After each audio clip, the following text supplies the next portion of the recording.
So guys, welcome back to Up-to-Date IDN Channel. Nama gue Greg, jadi ini dia review selama 2 minggu pemakaian bersama Oppo Reno 4.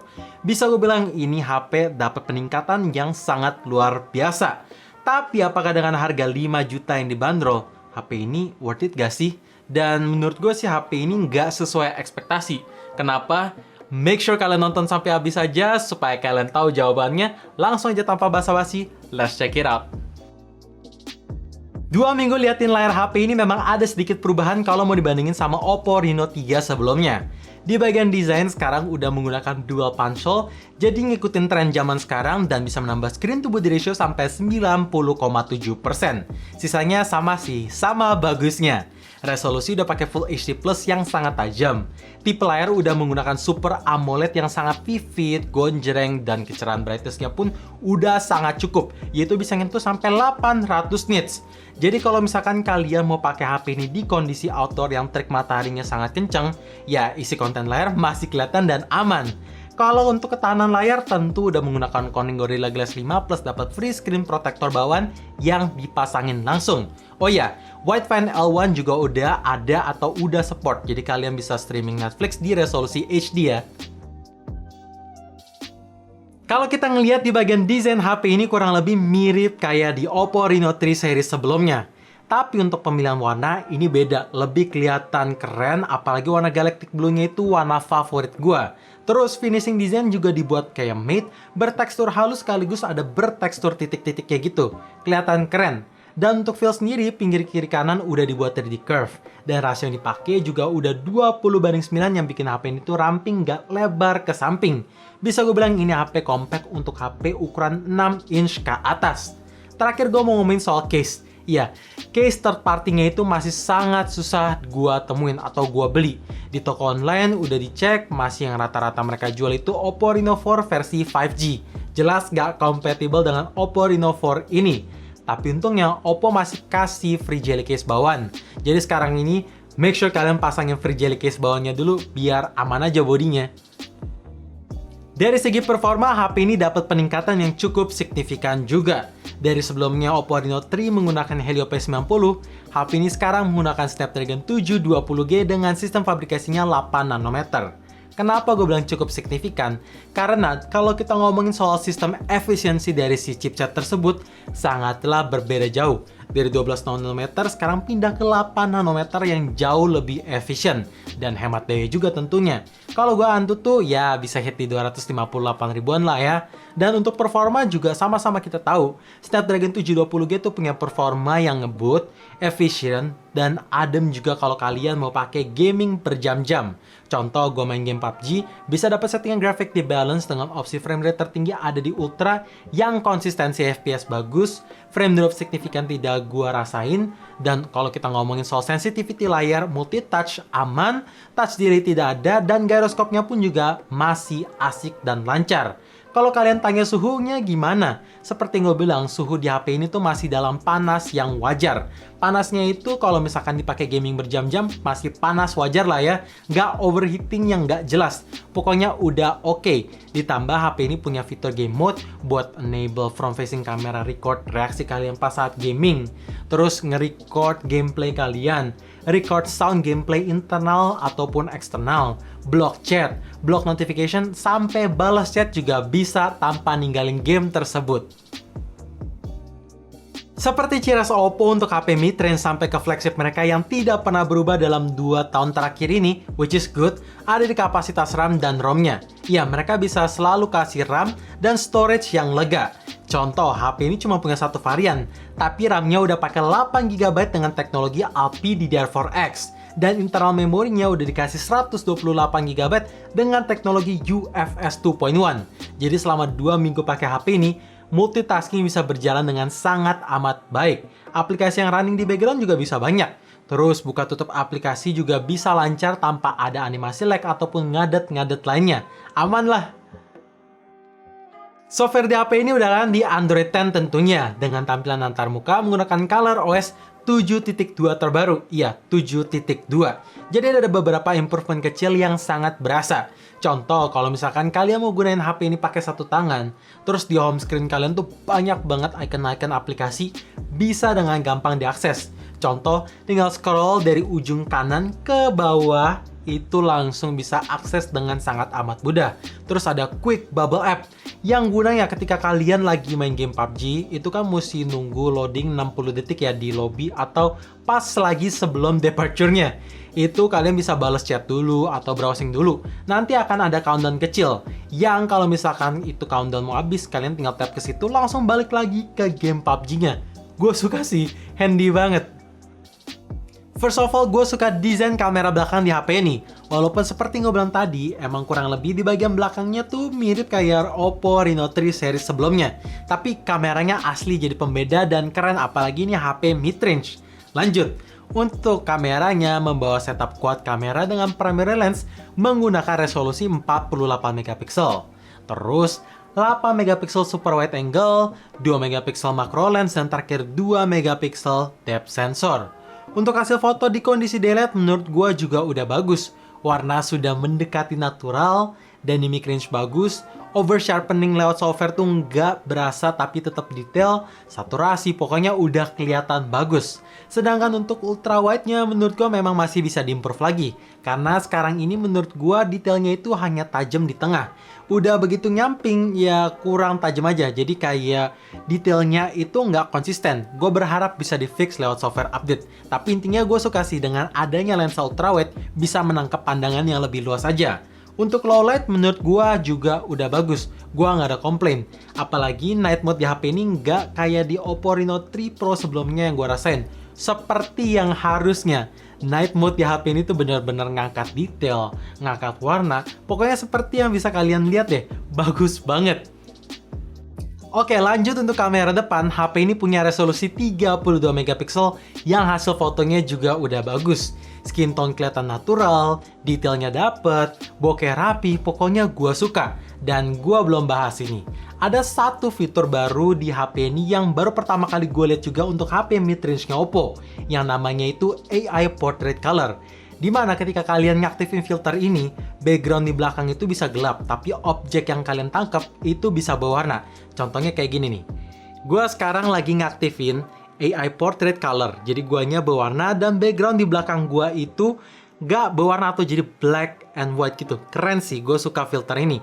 Dan ini bisa berjalan di kamera depan maupun kamera belakangnya juga. Terus juga bisa berjalan kalau misalkan kalian mau foto di kamera depan atau kamera belakangnya juga. Nice sih fitur ini. Gimana menurut kalian? Komen aja di bawah. Tuh, kalau gue gerak, masih bisa menangkap objek yang bagus nih.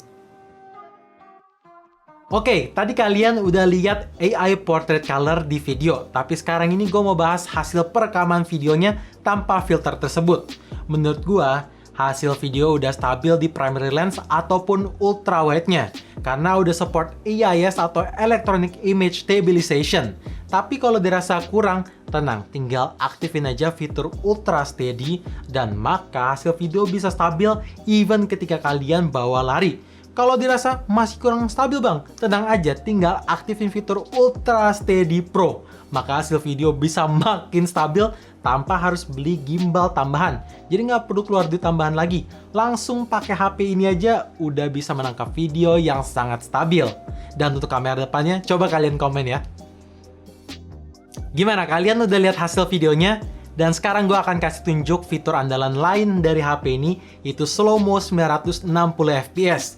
Yang hasil videonya surprisingly bagus. Tapi perlu diingat, slow mo di record harus dengan cahaya yang cukup. Kalau misalkan cahaya yang kurang, yaitu hasil video bakalan gelap. Jadi make sure record kalau misalkan di kondisi daylight atau ada cahaya yang terang ya. Kapasitas baterai di HP ini slightly di downgrade kalau mau dibandingin sama Oppo Reno 3 sebelumnya.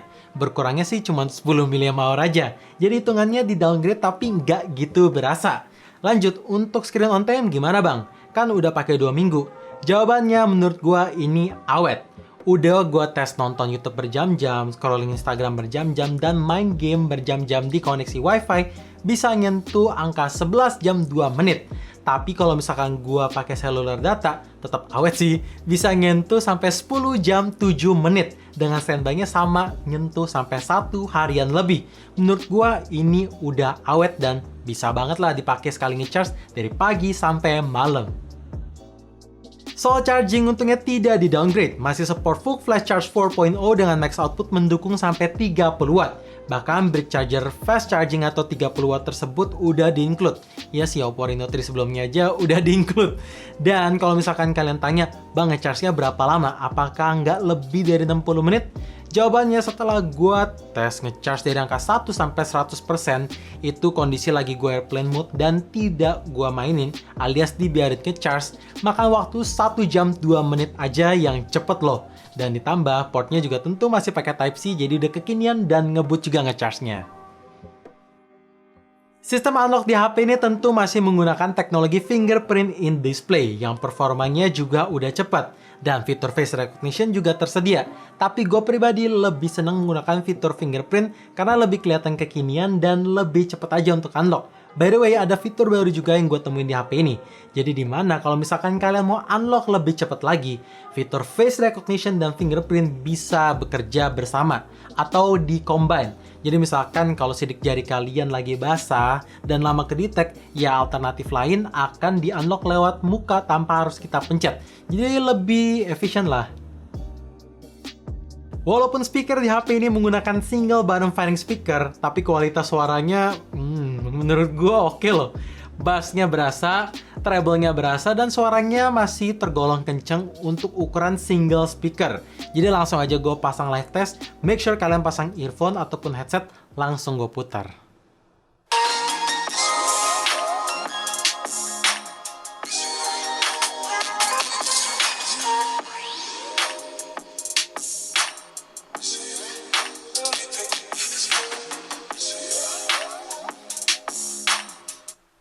Gimana? Kalau misalkan dirasa masih kurang nampol bang, tenang, HP ini masih punya port jack 3.5, jadi kalian bisa colokin earphone ataupun headset kesayangan kalian yang pakai kabel tentunya, jadi lebih berasa immerse. Buat kalian yang ngerasa kapasitas internal memori 128GB di HP ini kurang cukup, tenang, masih bisa di-upgrade lagi menggunakan microSD yang support sampai 256GB. Dan itu nggak ngorbanin slot manapun. Jadi kalian tetap bisa pakai dua nomor juga yang support dual 4G plus VLTE asalkan providernya support. Karena HP ini masih membawa triple slot tray. Bang, LED notification ada nggak di HP ini? Jawabannya nggak ada, tapi ada fitur lain yang lebih membantu, namanya Always On Display.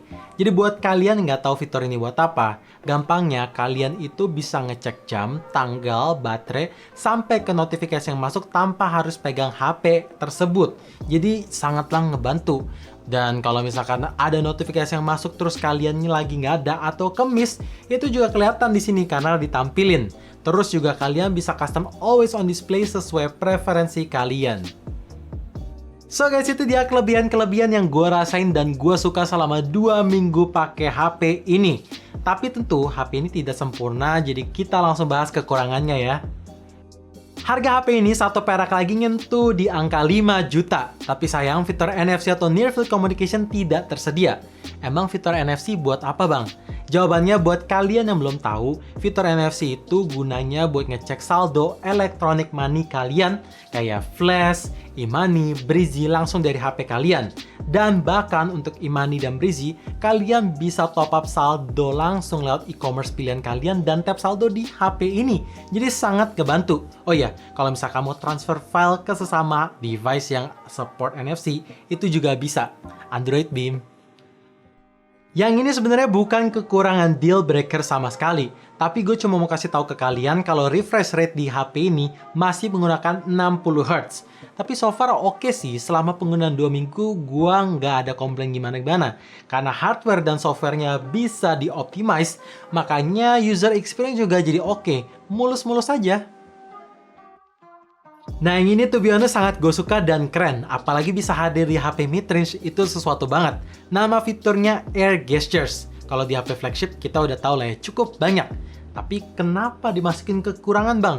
Karena optimize-nya itu masih kurang dan function-nya itu masih limited. Contoh, aplikasi yang support Air Gestures itu baru 3 aja.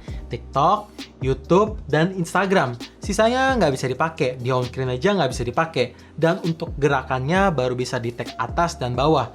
Gue berharap semoga bisa detect kiri kanan, karena bakalan ngebantu, apalagi juga bisa berjalan di semua aplikasi dan home screen-nya juga.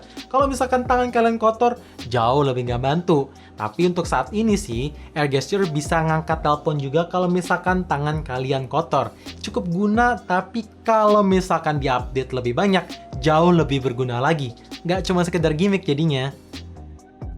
Desain belakang bodi ini memang kelihatan keren dan premium banget, tapi sayang untuk feels-nya.